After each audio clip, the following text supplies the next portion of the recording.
Bonjour et bienvenue, c'est Bertrand de la Fondation Magister, l'école des héros du monde réel. Pour le 7e épisode de la série sur l'éveil spirituel et la sortie de la matrice de la perception existentielle, la matrice de notre propre création. Comme je l'évoquais précédemment dans cette série d'épisodes, le problème avec l'éveil spirituel, c'est que c'est rattaché à plein de trucs spirituels qui ne vous parlent pas forcément. Moi en tout cas, ça ne m'a jamais vraiment parlé. J'avais des préjugés de fou, mon esprit faisait barrage à tout ça, à tel point que je n'avais jamais mis mon nez là-dedans de ma vie. Tous les trucs spirituels, ça me semblait être du mambo-jumbo, des trucs de perché. J'imaginais vraiment que c'était infondé et que c'était juste des trucs culturels pour se rassurer. Et que les gens se racontaient ce genre d'histoire parce qu'ils n'avaient aucun sens rationnel. Encore une fois, ce genre de préjugés xénophobiques sur les idéologies, ça fait partie de l'encapsulation qui nous maintient en place, dont je vous parlais dans l'épisode 64. Comme je vous le disais dans l'épisode 69, les sentiments de rejet, de ridicule, d'absurdité, de condescendance et de malaise que l'on peut ressentir quand ce que racontent certaines personnes nous semble être du grand n'importe quoi, il ne faut pas se méprendre. C'est une réaction primitive d'encapsulation de notre part, pour nous pousser à nous éloigner de tout ça et rester dans notre petit monde idéologique. Ça fait partie des mécanismes de l'ignorance, nous empêchant de réaliser notre ignorance, et nous permettant confortablement de maintenir notre estime de soi. Autrement dit, ça nous maintient dans la matrice dans laquelle on est.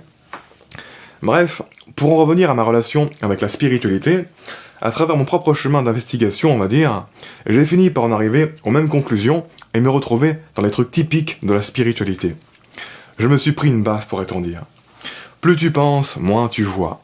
Découvre ta vraie nature. La sagesse est de savoir que je ne suis rien, l'amour est de savoir que je suis tout. Maintenant, je comprends ce qui se cache derrière ce genre de phrase, et ça me paraît très sensé. Alors qu'avant, ça me passait complètement au-dessus de la tête. Je pensais que c'était juste des phrases pour se donner un genre. Et c'est une des raisons pour lesquelles aujourd'hui, je suis radicalement ouvert à comprendre ce que je rejette et ce que je ne comprends pas. Ça m'a ouvert les yeux sur mon aveuglement, cette histoire. Maintenant, je comprends aussi pourquoi tant de choses m'échappaient. Je comprends que tout peut changer et en même temps rester identique. Et que c'est pour ça que pratiquement personne n'est amené à voir certaines choses.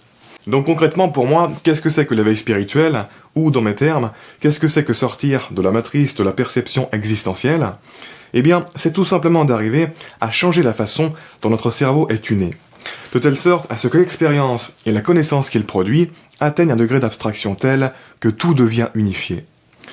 Rappelez-vous, dans l'épisode 110, je vous disais que notre système perceptif, c'est comme un masque. Ce n'est pas un moyen de connaître le monde, mais au contraire, c'est davantage un moyen de ne pas le connaître. Un moyen de rester dans l'ignorance absolue, permettant une nouvelle forme de connaissance relative pour guider le déroulement de l'existence. Un moyen de créer tout un tas de séparations, de telle sorte à ce que l'on soit ceci et pas cela. Tout un tas de séparations, de telle sorte à ce que l'on soit ici et pas là-bas, etc. Un moyen de créer des limites à l'existence, à la fois dans le temps et dans l'espace. Un moyen de garder certaines choses secrètes. Un moyen de ne pas percevoir que l'on est connecté à tout. L'éveil spirituel, c'est l'expérience que l'on ressent et que l'on perçoit quand notre esprit-cerveau est tuné pour atteindre un degré d'abstraction tel que le masque disparaît et tout devient unifié. Et que l'on cesse de projeter toutes ces séparations. Et que notre esprit-cerveau fonctionne alors sur une perception de la réalité d'un niveau hyper ordonné. Et qu'est-ce que ça veut dire ça? Je vais vous donner un exemple. Prenons 3 concepts. Caniche, chien, animal. Chien, on va dire que c'est le niveau de base de notre exemple. Caniche est un concept subordonné à chien. C'est une catégorie plus petite. Et animal est un concept superordonné à chien. C'est une catégorie plus grande. Quand ton cerveau est tuné sur la perception existentielle, la perception de base pour un être humain, tu perçois et haches le monde à travers des catégories et des relations relativement subordonnées, on va dire, par rapport à ce qui est possible. Ce qui fait qu'il y a plein de trucs qui t'échappent. Parce que ça t'empêche de relier certaines choses ensemble. C'est juste techniquement impossible de relier certaines choses ensemble quand tu es dans la perception existentielle. Parce que ton cerveau fonctionne alors sur une perception de la réalité d'un niveau trop subordonné pour ce faire. En revanche, quand ton cerveau est tuné sur une perception de la réalité d'un niveau hyper ordonné, tu perçois le monde à travers des concepts encore plus abstraits que animal. Toutes les connexions entre toutes choses deviennent possibles. Ce qui fait que tu perçois et comprends assez intuitivement des choses complètement inaccessibles au niveau d'ordination normaux de la perception existentielle.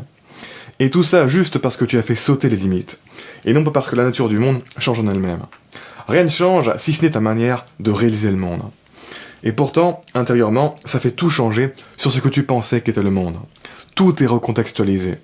C'est comme si tu passais dans une perception parallèle du monde dans lequel tu vivais depuis tout ce temps. Le mot-clé étant ici parallèle. Vous savez, si on avait une perception capable de zoomer sur un chien et que l'on voyait clairement les atomes interagir ensemble, on n'aurait plus l'impression d'être en train de percevoir un chien. On aurait l'impression de percevoir quelque chose de différent. Et bien là, c'est un peu le même principe, mais en dézoomant dans toutes les dimensions, y compris la dimension temporelle. Certaines personnes appellent ce type de perception de la réalité à un niveau hyper ordonné, avoir la perspective de Dieu. Ça paraît très pompeux du point de vue de la perception existentielle, mais si vous en sortez un jour de ce deuxième niveau de la matrice, vous comprendrez pourquoi elle dit ça. Et pourquoi c'est totalement justifié d'appeler ça comme ça. Parce que quand votre perception atteindra le degré d'abstraction maximale, elle disparaîtra. Vous ne pourrez plus la considérer en tant que perception, parce qu'elle fera elle-même partie intégrante d'autre chose, à savoir la seule chose qui reste. Quand votre perception atteindra le degré d'abstraction maximale, il ne restera en effet plus aucune division dans votre réalité. Il ne restera plus qu'une seule chose. Et cette chose qui se révélera, ça sera l'ensemble des ensembles.